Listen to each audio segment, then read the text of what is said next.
Hello, this is Matthew Weiner, and this is the fourth episode of the second half of the last season of Mad Men, or episode 711. I'm one of the writers, and I'm here with... Erin Levy. I am the other writer of this episode.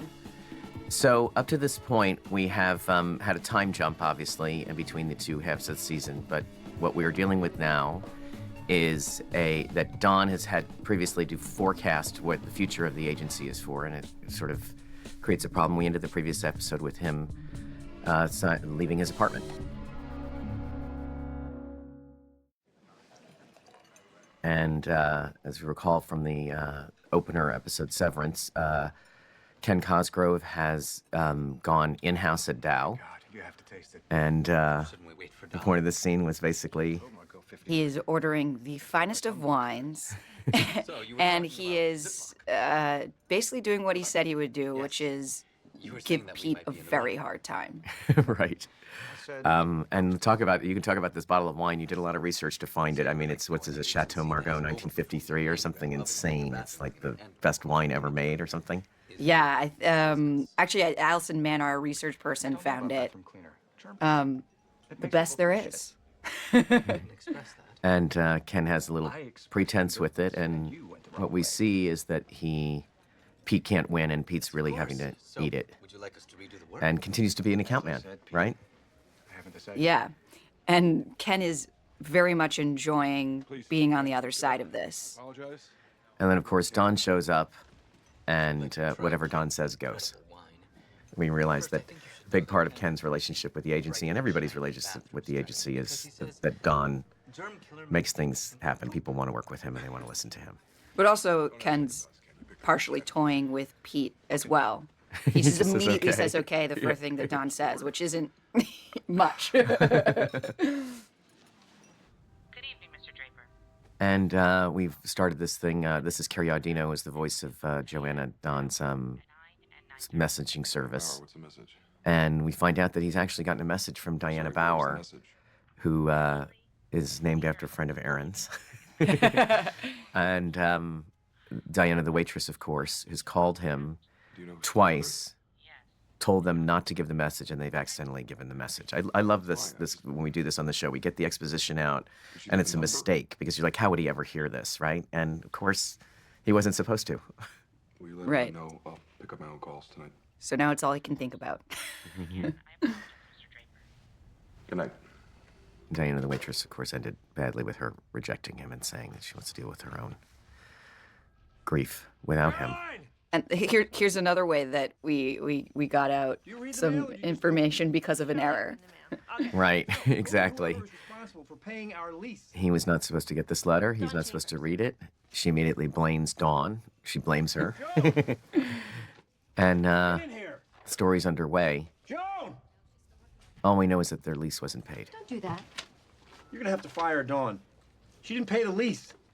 I like the relationship between Roger and Joan in this episode, because it has all the pretense of a working relationship and the friendliness, I mean, the whatever everydayness of it, and at the time we still see how close they are. Don, this is an extra scene in a way to show all of these kids coming in to the agency. Don enjoys it, doesn't know what it's about. You have to assume it's casting.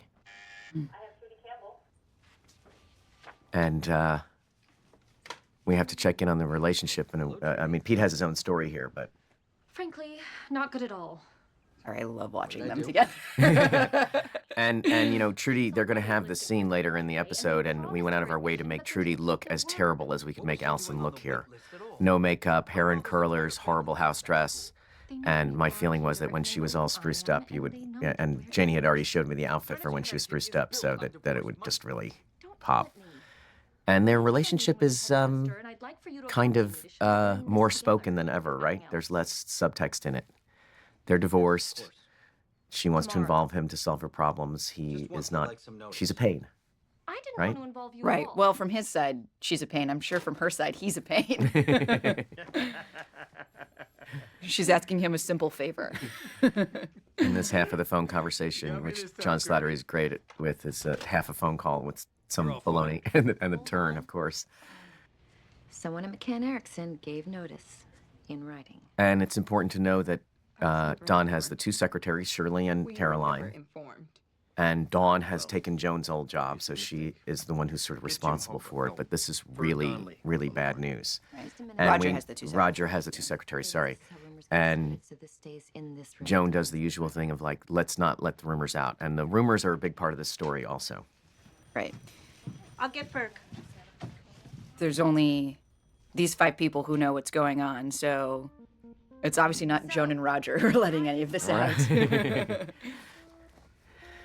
So part of this story is that Peggy and Stan are doing an ad together. In the scene, you will see Laura Schiff, who is the other half of our casting team, Carrie Audino being the one who was on the phone, and here's Laura, who we figured would be fun to have her in a casting session for kids.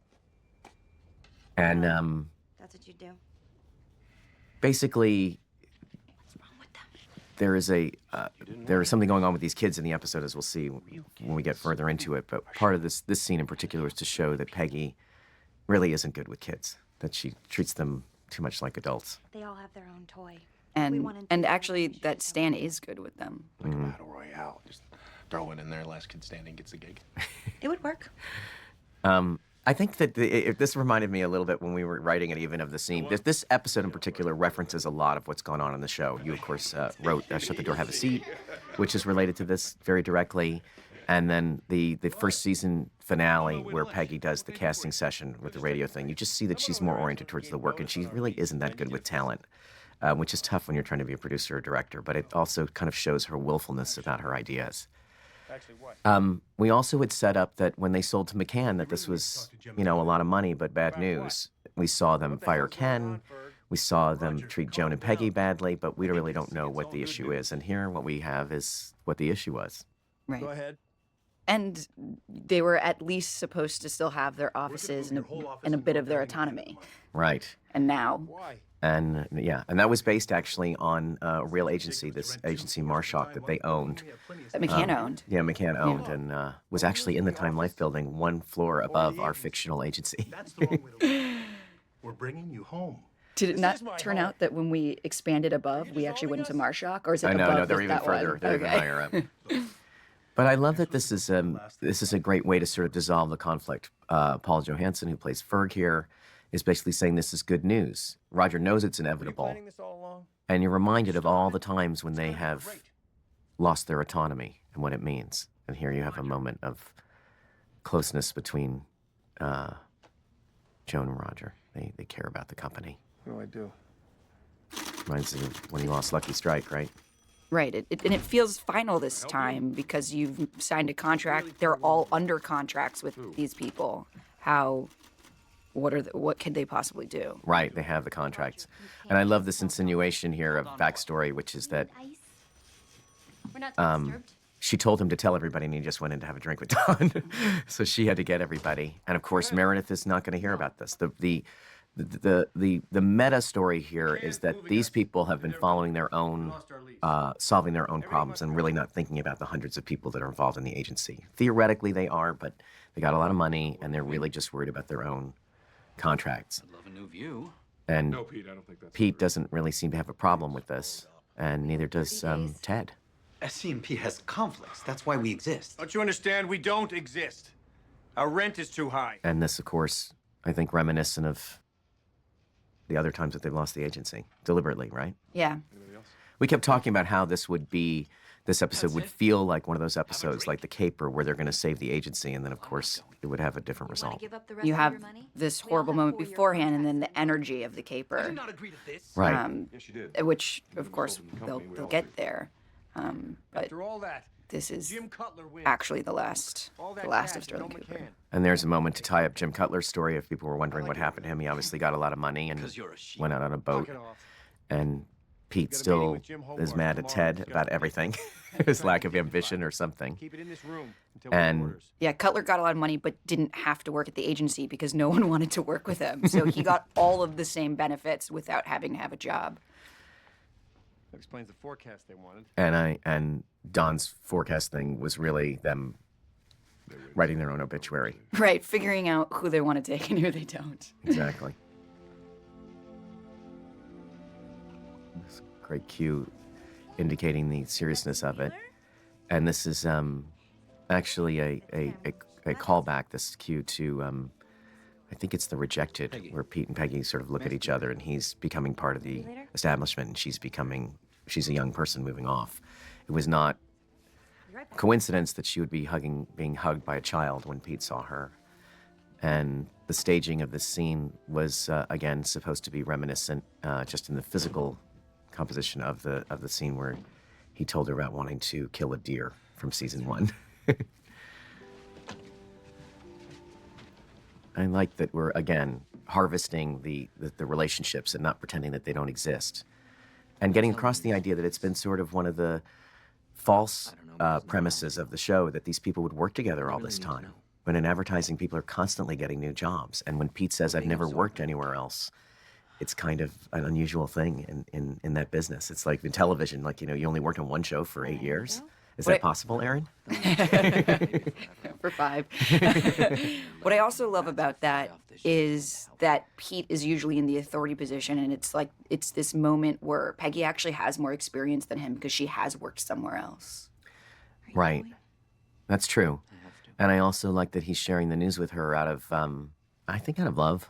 I've never worked anywhere else. And Yeah, I'm sure and, he has some feelings of pity, self-pity. But Obviously, the child that hugs her reminds him of their child together. I love that they know each other better than other people, and we never pretend like they don't. 4 years only. And of course, here's this rumor that has to be kept quiet because the animals will freak out if they hear that there's a slaughter going on. It's very patronizing attitude, but it's really how businesses work from the top down. And here's Joan. She's trying to keep it to herself, too.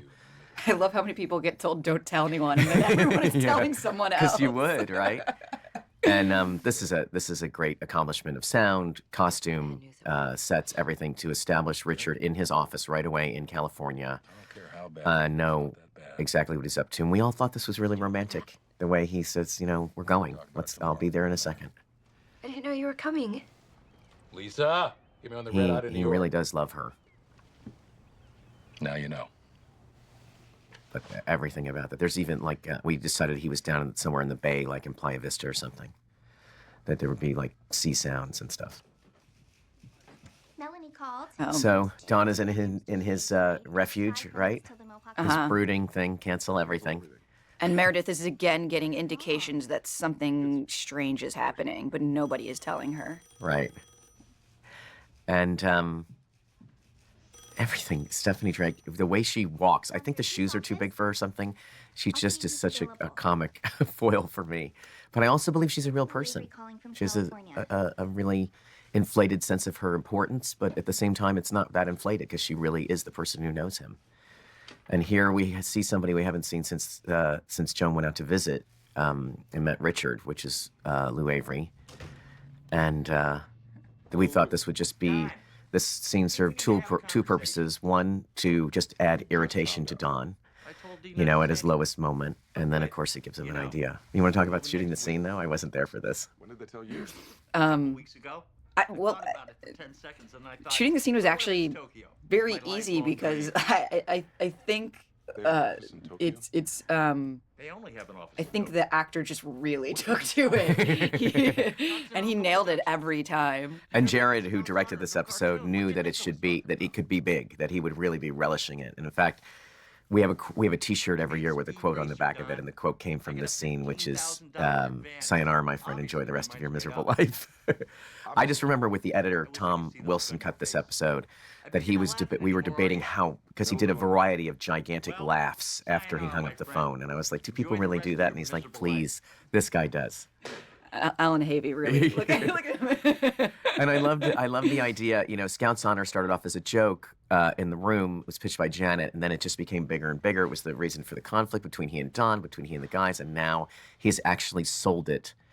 And Don, for a second, thinks, oh, they told them first. All of the miscommunication is possible. Now, we don't know what idea he's gotten, but he's gotten one. And the idea of If we're trying to keep the office calm, closing those curtains is a bad idea. them trying to keep this a secret. I like that Joan knows how to handle things, of course. Spill it. Have you heard something? And Yes, I did. Lou's this moving to is Tokyo. Don at his best. right? This is Don sort of thinking his way through a solution to the problem. And the interesting thing is that agencies today don't have this problem because they just merge together and people don't seem to have an issue with conflicts. But at the time, having a big agency meant you could only have one airline. And you had to get rid of a lot of your smaller clients. And now they manage to just keep many, many separate agencies under the heading of like one gigantic company like WPP or Publicis or something. So this is not a dumb idea. Right. They are definitely going to have to get rid of the businesses that they're talking about. And in our interest of capitalizing on the ending of the show, the emotions of the ending and the audience's guesses about how it's going to end, we know that because it's discussed in the room as well, that a chunk of the audience wants them to move to California and start over again and be in a small independent agency. And I love the fact that they're all going to... He loves feeling the tip of your nose in the seat of his pants. I'll take care of Ken. He fired him out of a cannon. That firing was pretty brutal. And that Joan already knows McCann's going to be trouble for her, but she can't bring her, they can't steal clients. They have to actually help them and make it look like they're an arm of them. Yeah, that they're part of the team. Think we can secure 3 accounts in 24 And that hours? them being in LA will actually be beneficial to McCann. And that they're going to have this meeting that's theoretically to discuss the details, but they're going to utilize it. And here we have this burst of energy that we wanted, and the caper music that you first heard I'm wondering. I think that's from immediate release when they do the merger. And of course Peggy picking up on her information from Ted. And I hate to say it, but we're always trying to work within the financial realities of the show. And the feeling was that Peggy should go and meet with this headhunter, not Duck, but another headhunter, and remind people the fact that she hadn't gone to college and she wasn't in the Ivy League. None of these things were working for her. She's a woman, etc. But would not be in. It actually worked to our advantage that it probably wouldn't be in public. So we have him come over in the middle of this heat wave, and I love this guy. He did a great job, and I love her attitude about, like, I want to get another agency, I want to get another job, I'm super qualified. And what's his advice? His advice is to go to McCann, that actually she's going to have to work at a big agency like this anyway, and that he's foregoing a commission to give her that advice. And she knows after the meeting with she and Joan there that that's not a place that she wants to work. Right. But she also, as a woman, she's limited what agencies are looking for her, because usually they have the token woman if they have one at all. Right. And I love whenever we make projections into the future, because there's a big difference, at least in my imagination, between the 60s, quote unquote, that we've been using in the show, and the 70s, which actually serves somewhere in my memory as more recent. And it makes the people more real to me when they talk about the future that way. And I also like that he explains how vindictive McCann is, which they all are, by the way. That's not limited to McCann.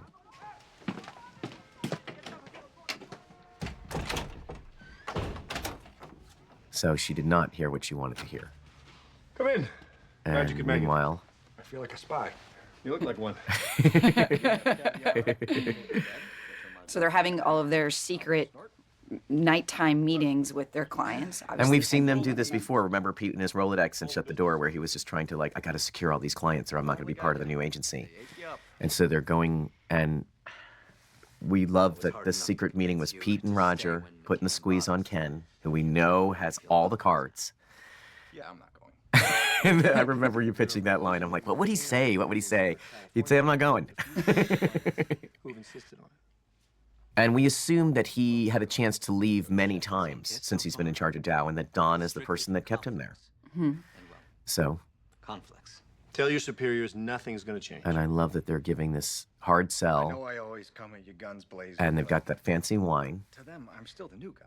but And that that's something Ken I can't suggest I move. kind of lets down his guard here and says, like, I know I I don't want to I make toy with you all the time, it's a big deal, but I'm not a big deal, and I can't change agencies. It's less Right. bold to change agencies.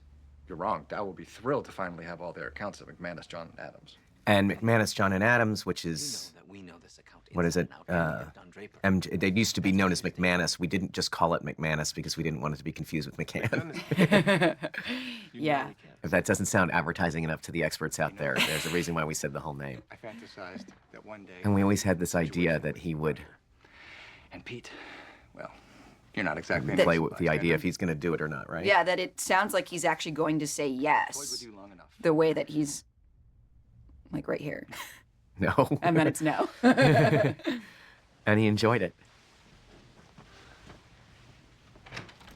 And this is one of these things where we had a huge prop meeting about all the goodies that they got for him and how they were rolling out the red carpeting. And what would they say to each other at the end? Nothing. It didn't work.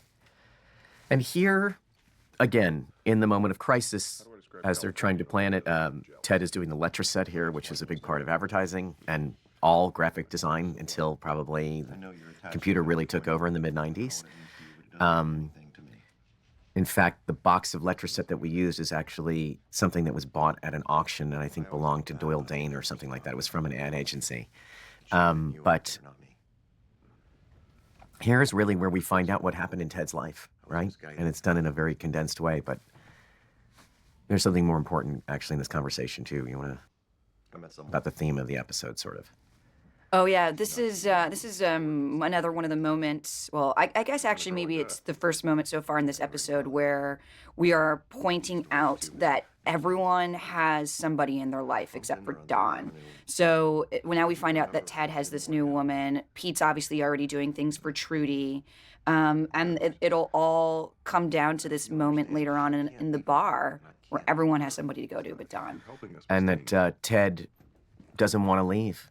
Because he wants to stay in New York, which is fine with Dawn, but the reason he wants to stay, and also, I love that he says something about California here, that it means something to Dawn, and that he shouldn't have taken that job, even though he did it to save his marriage, you know, that he should have let Dawn go to California back then. And it's all ready. And so on the day of this big meeting, Pete still has this obligation to Trudy. There she is in this incredible outfit. It bears commenting on. I remember getting pictures when I was on a scout and just saying like, wow. Janie really outdid herself. This is Billy Moses, who actually, his father was in advertising, and he went to the same high school. He came in to read and reminded me that. I'm younger than him, and he was like the student body president when I was in 7th grade or something. And I just knew that he could, even though he's from the Valley and so forth, channel this sort of snooty private school thing. It was a barn. They're trying to butter him up. He didn't even shake their hands when he came in. Yeah. Well, you know, I have to say some of this is drawn from experience. There were plenty of people in the room who had plenty to talk about getting their kids into school. And this draw man test was something that I took when I was little. I remember saying, like, how do you measure that? And that you know, you got a 4-year-old basically taking an intelligence test. And I love this joke about the mustache. And of course, what we said, this whole thing works on the fact that Trudy has brought him in to fight the fight, but she hasn't really given him all the information. And he goes way out on a limb, you know, trying to like force the situation, but he doesn't know everything. And we'll find out why he doesn't know everything. It's actually for a valid reason. She's not just trying to hide things from him. Right. But the mustache thing was sort of like, does Trudy have a friend with a mustache? Is that why she is? And but it turns out not to be about the draw man test or the child at all. And this Campbell story was something that I learned. One of my best friends in college is an actor named Rob Campbell, who actually Pete is sort of named for, who told me the story because we had an interaction with somebody named McDonald, and he told me the story afterwards. And they take it very seriously, is all I will say. The McDonalds more than the Campbells, because the Campbells are the villains in the story. And it is extended very far into the United States, and I don't know. It seemed great that Pete was being. This is sort of a kind of racism, right, or something. He's holding onto a 300-year-old grudge that Pete probably has no connection to. And I love that until he insults Trudy. And we've seen Pete punch plenty of people, and I love that it's in defense of her honor. Sorry, sweetheart. The And this is a very big set. Jared did a really good job of covering the information in here. The audience knows what the 38th floor looks like, He has another audition. but the sort of chaos here of like how they're going to end up with it in custody of this little girl. I guess we didn't say this is Jared Harris's, also known as Lane Price, Yes. directorial debut. Yes, absolutely. Maybe we should go downstairs. I'll see if Marcia's. And we threw a lot of hard stuff at him, I can say that. And this little girl is so good. We haven't decided. Because she's at everybody, Lizzie and Jay, who plays Stan, and Vincent were all child actors. Everybody got this, the complexity of this relationship and how that little girl is working. And here we find out that Trudy, that Pete is involved in Trudy's life, in Tammy's life. And they have kind of a very honest conversation in the midst of this. I remember when we were trying to figure out why she wouldn't have a backup, and of course she would, because she's Trudy. She would. Yeah. She would never have applied just to one school, and this was an interesting reason that we came up with. That's my favorite line in the scene. Peter, you can't punch everyone.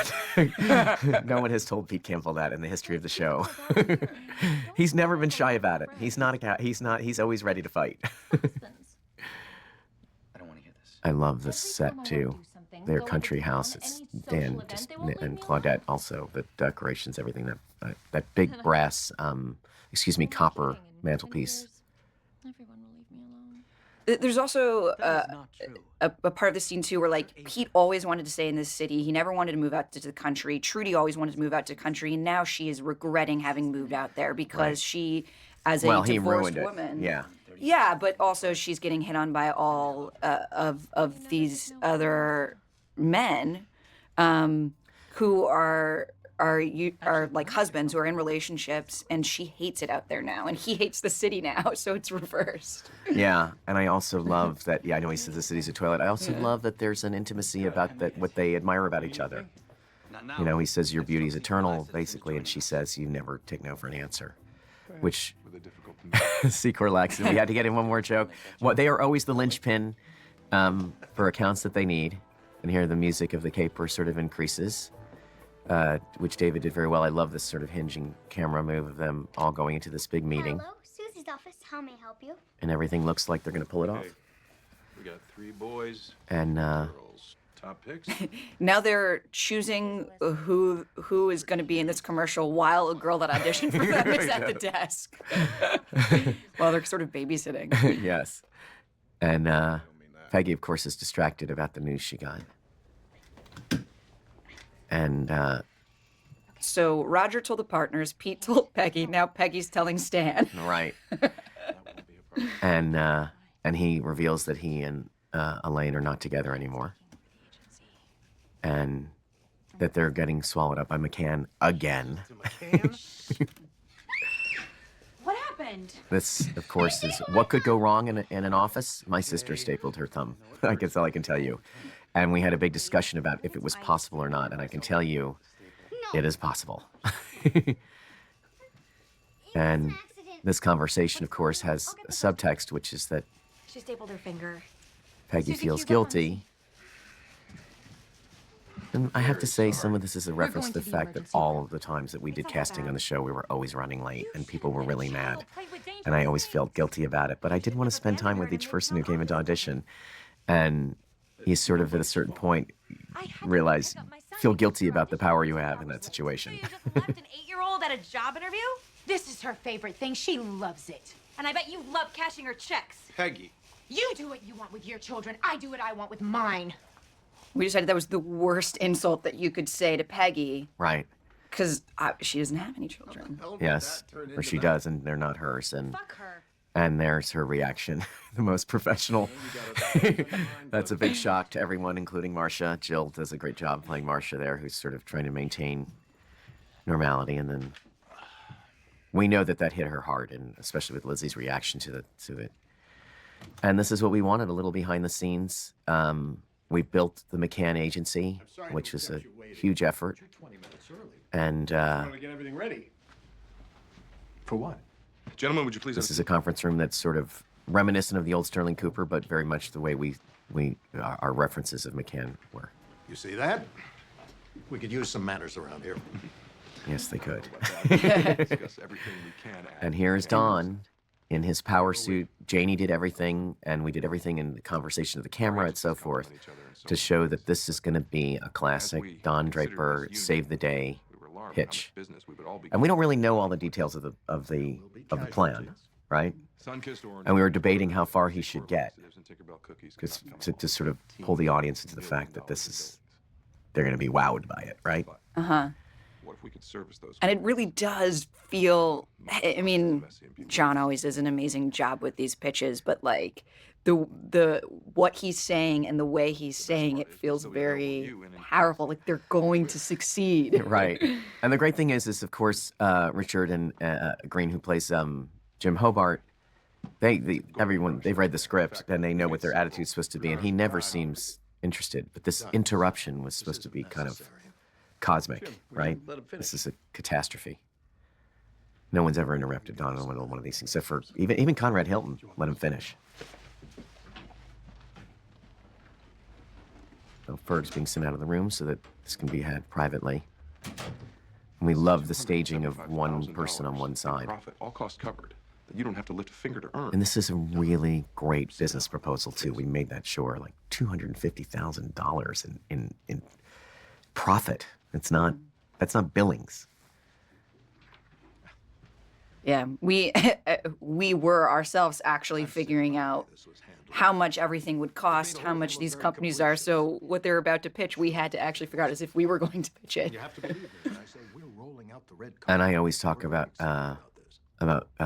Richard Green, about how incredible his performance is and how it's hard to find someone who you don't know that well, who really has this status. You are getting 5 of the most coveted jobs. We worked over this speech a little bit, but I think it's pretty much as I pitched it, which is that Travel, adventure, and make it sound amazing, right? Including giving them, I shouldn't have to giving Don Coca-Cola, which I said over and over again, he should whisper it like it was a dirty word, right? Yeah. Which we've set up in the history of the show as being, I mean, Heinz ketchup is the Coca-Cola of condiments. Coca-Cola is the standard by which everything else is measured. It's even more than the car companies. Coca-Cola. And of course And the crown jewel of McCann, by the way. Yes. Right. And then of course he's skipped over Joan in this. He has given a gigantic business to everyone except for her. Jackson Company. You won? Right. And he's telling them to go celebrate, and of course, why would they? And I don't think he seemed, I have to say, it's one of the things that really works for me in this episode in particular. There's nothing that he's saying that's bad news or unbelievable. They knew, when Roger came to Don in the middle of episode 7 of the finale of the first half of the season, he said, that's not going to work out. They're not going to leave us alone. We kind of knew it's a fait accompli, and yet here they are. And of course, in the history of the show, the idea that this didn't work, I think when you're watching this episode, you still haven't given up on the fact that there might be a way for them to get out of this. And we love this this moment of the wake, basically, Well, I have to go. which we shot at Casey's, I think, which has always been our double for PJ Clark's. And this is the scene that really starts off that everyone has somebody. Joan is leaving to go with Richard. Pete's leaving to go talk to Trudy.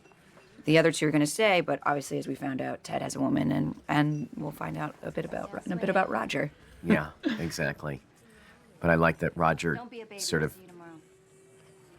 expects Joan to give him something else, and she doesn't. But they know each other.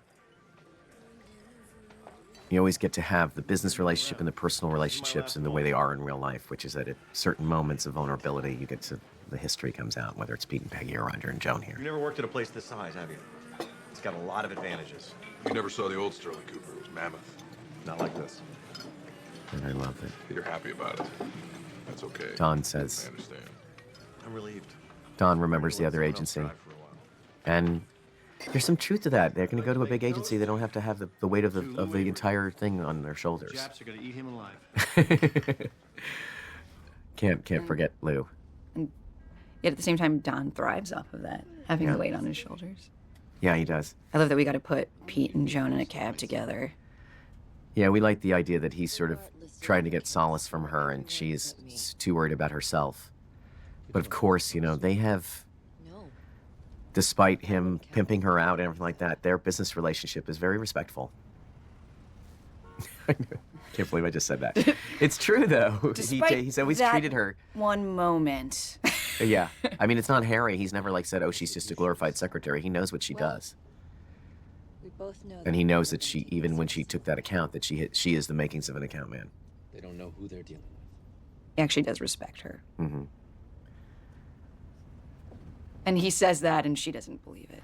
And a great piece of photography here. The plates and the wind blowing in the window. I think it's July or August, right? It's hot. We knew this day was hot. Yeah. And Peggy and Stan still in the aftermath.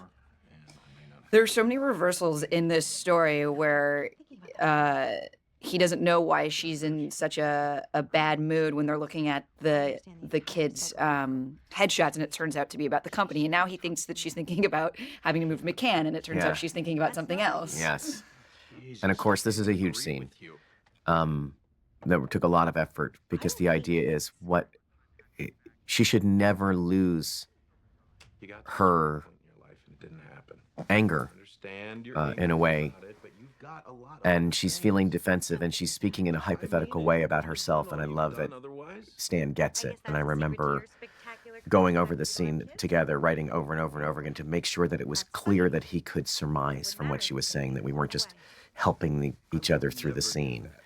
And musically, there's a song here that we've used a few times, which is Stranger on the Shore, which is actually a 1960 piece that sounds like it's a 1940, 30 piece that gives it a great kind of nostalgic feeling, I think. I remember we had a discussion, too, about Stan assuming that it was over for her and that, well, you know, she can have her career, but she doesn't have kids.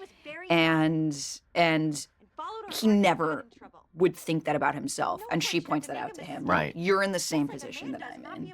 Right. It's not any different. And his joke, not that I know of, and she's like literally been the victim of that.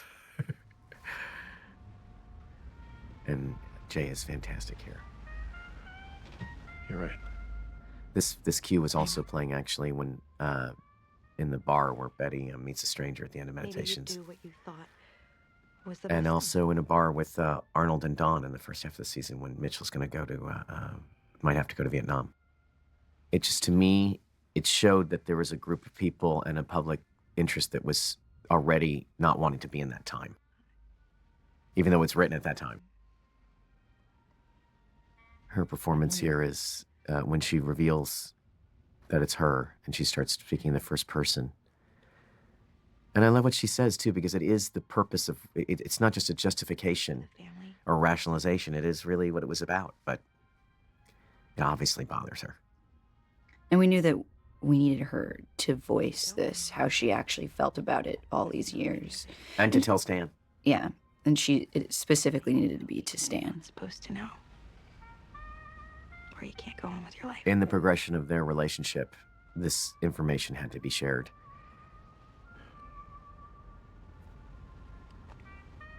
Sorry, I didn't know that. And in classic Peggy fashion, or Mad Men fashion maybe, instead of saying, oh, that's so sweet, she punches him in the balls and walks out. Thank you for being... There's nothing that's more of an opportunity for people to be cruel than somebody apologizing. I find in real life. I'm fine. I have work to do. Back to work.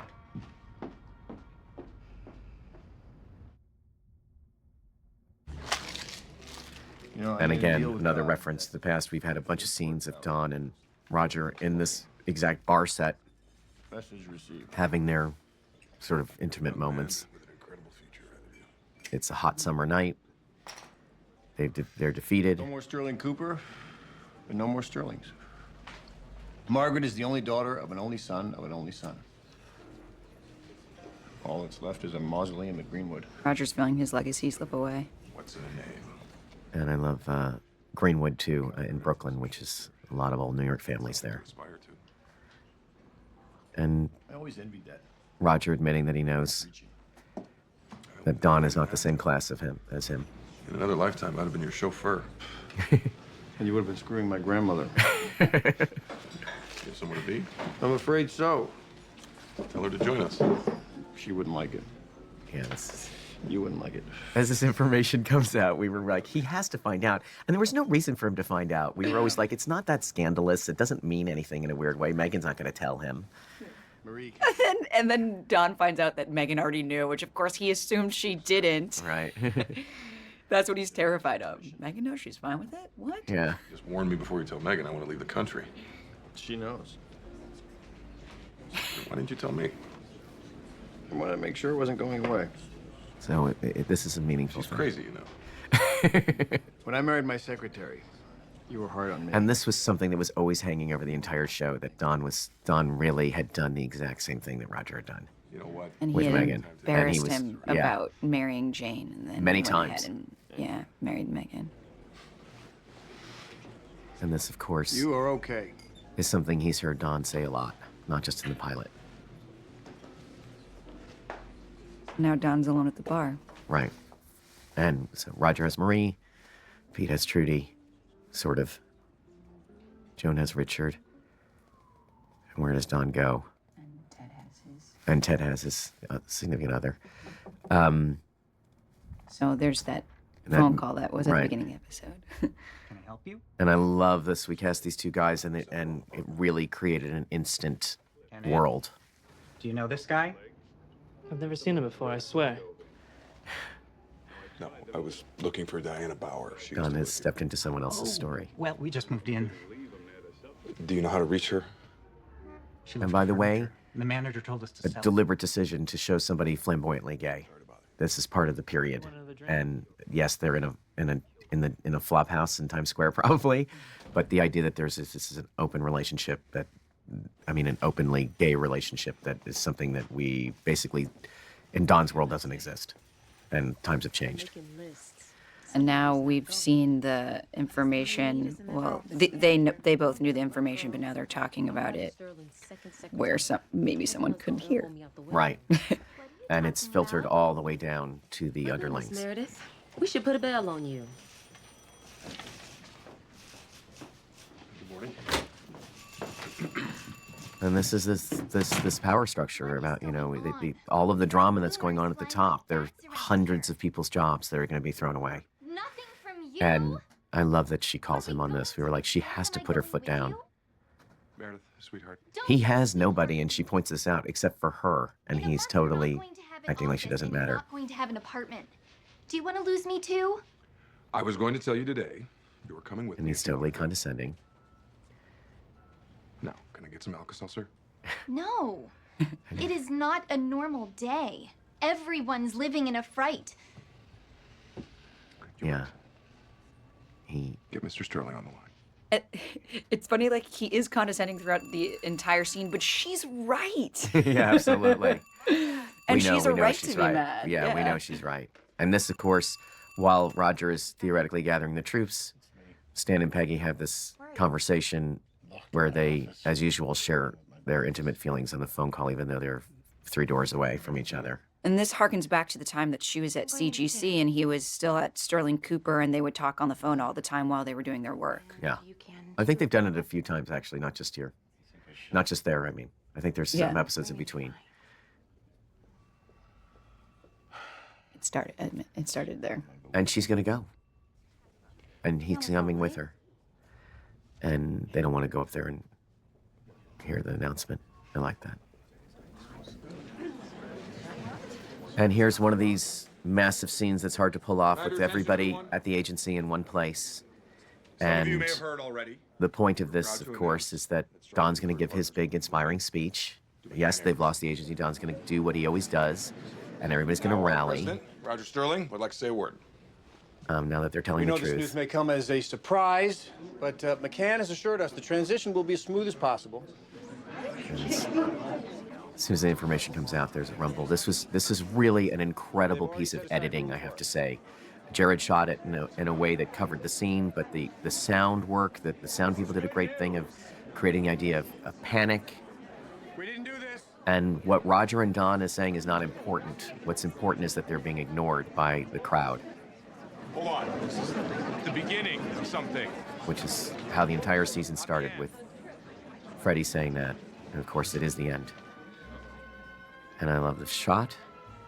And the song that we picked here was deliberately a reference to the beginning of the show. This is a Dean Martin song that's late 50s. And of course, the fact that they are completely motivated by their own interest. It's a big moment in the show. That's the... It was. And I think they're surprised that everyone talks over them. We've had these gigantic meetings before on the show, and everyone listens. Right. And this is a moment where everyone is actually in their own story. They're all thinking about their own jobs and what's going to happen to them. And the title, of course, Time and Life, the name of the building that they're in, but also about the fact that something... We've always committed to change on the show. It's one of the things that's allowed us to go 7 seasons. But I think everyone can feel, the audience can feel that this is permanent, what's going on. And it's going to mean, yes, we're heading towards the end of the entire thing. You did a great job. You too.